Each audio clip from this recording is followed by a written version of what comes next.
पाठशाला ज्ञान चैनल को सब्सक्राइब करें, बेल आइकन को भी दबा दें और वीडियो को भी लाइक कर दें। धन्यवाद।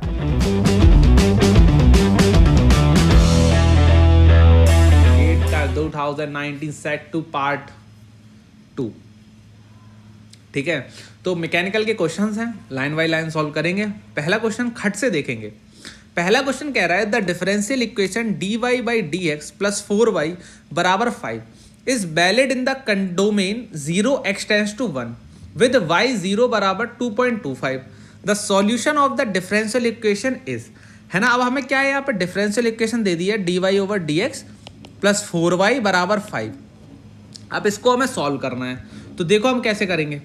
अब देखो, सबसे पहले क्या कर सकते हैं हम लोग, यहाँ पर दो तरीके से इसको सॉल्व कर सकते हैं। एक तो हम कर सकते हैं dy ओवर डी एक्स में क्या करें, हम 4 जो यहाँ पर जो आपका 4y लिखा है उसको 5 माइनस 4y कर लें और उसके बाद उसको सॉल्व कर ले dy बाई मतलब @dy बाई जो भी y आया हो और dx आया हो, या हम इस तरीके से कर ले। इसमें क्या होता है, हम इंटीग्रेशन फैक्टर मान लेते हैं e to the power p dx, है ना।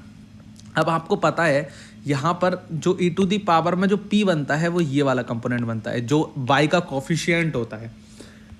अब कितना है, 4 है, तो यहाँ 4 लिख दिया। e टू दी पावर ये इंटीग्रेट किया तो e to the power 4x हो गया। उसके बाद जो फॉर्मूला होता है वो होता है y इंटू इंटीग्रेटिंग फैक्टर बराबर integration integrating factor dx plus c, है ना। तो y into integrating factor e to the power 4x integration 5 into e to the power 4x dx plus आपका c जो भी था, है ना। अब इंटीग्रेटिंग फैक्टर में यहाँ पे जो कोफिशिएंट जो यहाँ पे दिया हुआ है ना 5, ये जो 5 दिया हुआ है इसका भी मल्टीप्लाई यहीं पर होगा। मतलब यहाँ पे जो भी कोफिशिएंट ऑफ q कह सकते हो, है ना, इक्वेशन को उससे मल्टीप्लाई कर लो। उसके बाद इसे इंटीग्रेट करो, आ जाएगा y बराबर 5/4 प्लस जे। अब जब इंटीग्रेट हुआ तो e टू की पावर 4x का क्या है, e टू की पावर 4x बाई 4x/4, तो ये 4 हो गया। यहाँ पे e टू की पावर 4x आएगा, e टू की पावर 4x से 4x कट जाएगा और c के साथ चला जाएगा e टू की पावर -4x आ गया। अब आ गया, सिंपल आ गया। अब इसके बाद क्या करो, x बराबर 0 रख दो। x बराबर 0 रखोगे तो यहाँ पे 0 रख जाएगा, तो y बराबर क्या हो जाएगा 2.25। तो यहाँ से निकल आएगी हमारी किस चीज़ की वैल्यू, c की वैल्यू। c की वैल्यू निकाल ली, उसके बाद इक्वेशन में पुट कर दो c की वैल्यू, बस आपका आंसर आ जाएगा। c की वैल्यू वैसे 1 आएगी आपकी, तो y बराबर 5/4 e टू की power -4x will be the answer. अगला क्वेश्चन देखो, the most common limit gauge used for inspecting the hole diameter is. तो आपको पता होना चाहिए, अगर हम लोग होल डायामीटर मेजर कर रहे हैं तो हम लोग प्लग गेज का यूज करते हैं। अगर हम साफ्ट डायामीटर पता कर रहे हैं तो हम रिंग गेज का यूज करते हैं। आशा करता हूँ समझ में आया होगा। अगला क्वेश्चन की तरफ देखेंगे। Fluidity of melt increase with the increase of the which parameter. अगर फ्लूडिटी ऑफ मेल्टिंग बढ़ानी है तो किस चीज से, किस पैरामीटर को बढ़ाने से ये इंक्रीज कर जाती है ना। तो आपको पता होना चाहिए डिग्री ऑफ सुपरहीट। अगर डिग्री ऑफ सुपरहीट बढ़ा देंगे तो फ्लूडिटी बढ़ जाएगी। मतलब देखो, टेम्परेचर बढ़ाओगे तो लिक्विड में ज़्यादा कन्वर्ट होगा, सॉलिड होने से बचेगा तो फ्लूडिटी इंक्रीज करेगी। तो आंसर हो गया सुपरहीट। अगला क्वेश्चन आ गया, the figure shows an idealized plane truss. देखो कितनी खतरनाक प्लेन ट्रस बनी हुई है। If a horizontal force 300 newton is applied at a point A. देखो ये हॉरिजॉन्टल फोर्स यहाँ पर अप्लाइड है ना, horizontal force applied at A then magnitude of the force produced in a member of CD। इस वाले में आपका क्या हुआ, देखो इसका एक सिंपल क्वेश्चन मैं बताता हूँ। देखो आप ध्यान से देखना। देखो अगर कभी भी आपको एक ऐसा डायग्राम मिले, है ना, जिसमें फोर्स लग रहा हो, जैसे ऐसे फोर्स लग रहा हो, है ना, या ऐसे फोर्स लग रहा हो, तो ये वाला जो मेंबर होता है ना, इसमें हमेशा फोर्स 0 होता है। क्या होता है, 0 होता है। तो मतलब ये मेंबर से अगर मेंबर हटा भी दोगे ना तो कोई फर्क नहीं पड़ेगा, आपका डायग्राम रेड्यूस होकर कुछ ऐसा ही हो जाएगा। तो अब देखो, आप ये वाला डायग्राम देखो, ये वाला। अब यहाँ पे आप देख रहे हो कि ये फोर्स 0 हो जाना चाहिए, तो ये लिंक हटा दो, BC लिंक हट गई। तो अब BC लिंक जब हट गई, आप गौर करना, अब BC लिंक हट गई, अब समझो BC है नहीं, तो ये वाला डायग्राम देखो, ये वाला डायग्राम, यहाँ पर CD भी तो इसी तरीके की लिंक है, तो ये भी 0 हो जाएगा। तो CD में भी कोई फोर्स नहीं आएगा, तो CD विल बी 0। समझ गए, बहुत आसान क्वेश्चन होते हैं।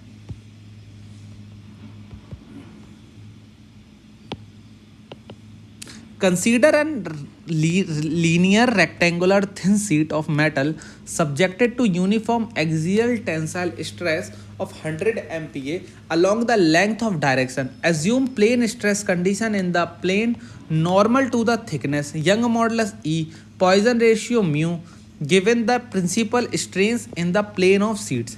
तो क्या है, एक लीनियर रेक्टेंगुलर थिन शीट है जिसमें क्या लग रहा है, यूनिफॉर्म टेंसाइल स्ट्रेस लग रही है 100 एमपीए की अलोंग द लेंथ डायरेक्शन, ठीक है। Plane stress condition in the plane normal to the thickness, तो एंगल मॉडुलस वगैरह दिया हुआ है, सब कुछ दिया हुआ है ना। और अब देखो हमें क्या क्या पता है, हमें सिग्मा पता है ना, सिग्मा पता है हमें 100 एमपीए अलोंग द लेंथ, ई पता है, म्यू पता है, प्रिंसिपल स्ट्रेन पूछ रहा है ना।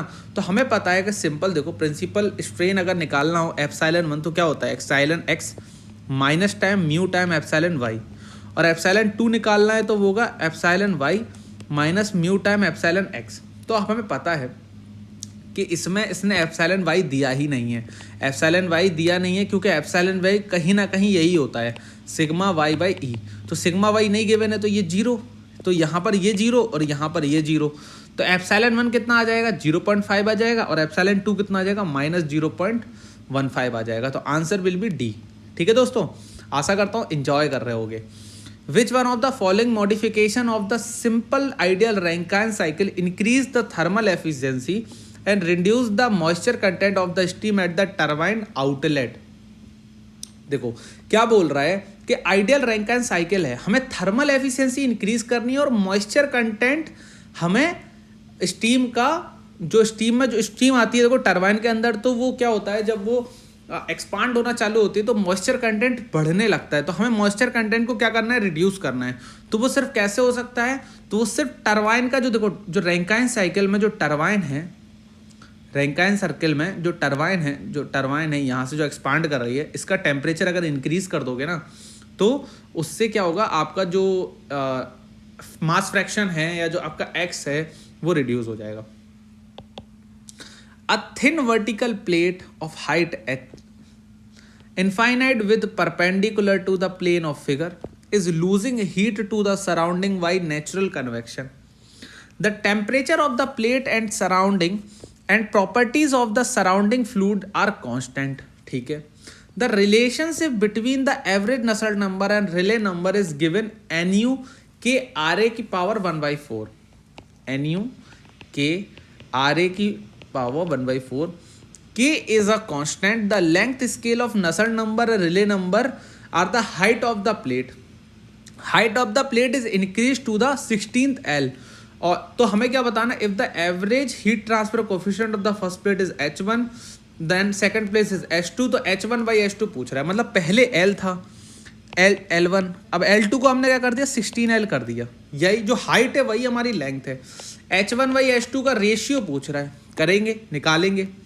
आपको पता है नसल नंबर दिया उसने K RA की पावर 1/4। अब हमें पता है जो वो रिले नंबर होता है वो होता है ग्रेसॉफ इंटू प्रेंटल। तो जो ग्रेसॉफ है वो ग्रेसॉफ क्या होता है, ग्रेसॉफ होता है g beta delta T L cube by mu square, आप जानते हो। तो एल क्यूब होता है ना, तो एल क्यूब की पावर 1/4, एल की पावर 3/4। आपका जो नसल्ट नंबर होता है वो होता है HLY के। तो L 3/4 से अगर L डिवाइड कर दो तो -1 कर दो, 4 - 1 तो L की पावर -1/4। ठीक है, L की पावर -1/4, तो H2/H1 किसके प्रोपोर्शनल हो जाएगा, L1/L2 की पावर 1/4। अब L1/L2 कितना दिया है, अब देखो L1/L2 दिया हुआ है 1/16। H2/H1 निकल आएगा, H2/H1 कितना निकल आएगा, देखो हमें निकालना है, ये H2/H1 है, हमें निकालना लेकिन H1/H2, तो इसको पलट दो H1/H2, तो L2/L1 कितना हो गया 16 की पावर 1/4, आंसर हो गया 2, तो 2 इज आंसर। अगला क्वेश्चन देखो, a analytical function fz of a complex variable z बराबर i/y may be written as fz बराबर ux, y plus i/v(x, y). Then ux(y) and v(x, y) should satisfy the condition. तो आपको हमेशा देखो direct याद रखना है ये वाली कंडीशंस के बारे में, del u by del x बराबर होता है del v by del y, और del u by del y होता है हमेशा minus del v by del x के बराबर। ये चीज़ आप देखो, कॉम्प्लेक्स का क्वेश्चन है, लेकिन आप इस चीज़ को ना, मैं आपको सिंपल बताऊं, आप जब फ्लूइड मैकेनिक्स पढ़ोगे उसमें जब आप लोग काइनामेटिक्स पढ़ोगे वहाँ भी आपको ये फॉर्मूला दिख जाएगा पोटेंशियल और स्टीम फंक्शन में, तो ये फॉर्मूला हमेशा याद रखना है ना। चलिए क्वेश्चन देखते हैं। One dimensional steady state heat conduction takes place through a solid whose cross sectional area varies linearly in the direction of heat transfer.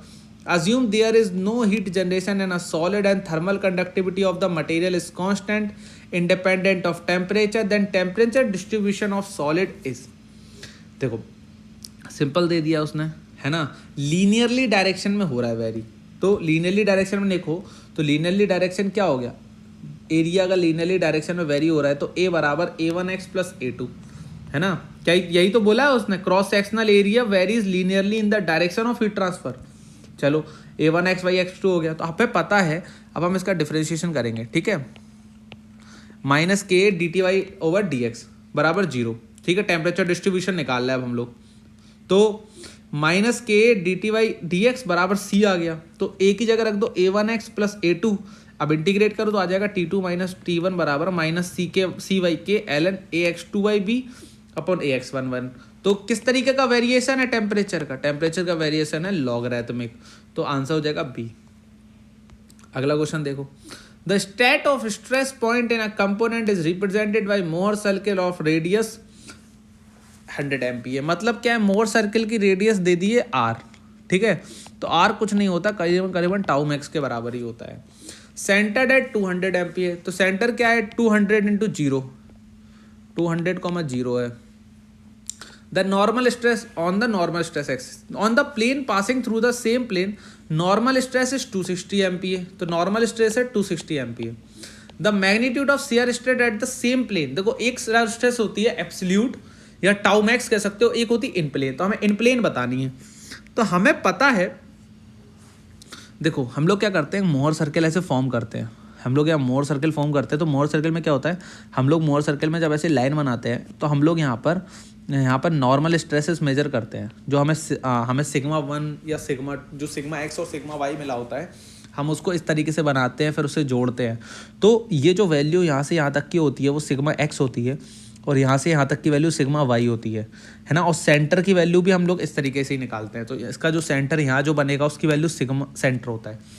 तो आप देखो एक लाइन ऐसे खींची, एक लाइन ऐसे खींची, है ना, तो यहाँ से यहाँ तक की वैल्यू क्या हो गई 260 MPa हो गई, ठीक है, और सेंटर तक की वैल्यू हो गई 200 MPa। तो ये बची हुई वैल्यू कितनी हो गई, बची हुई वैल्यू हो गई आपकी 60 MPa, 60 MPa हो गई।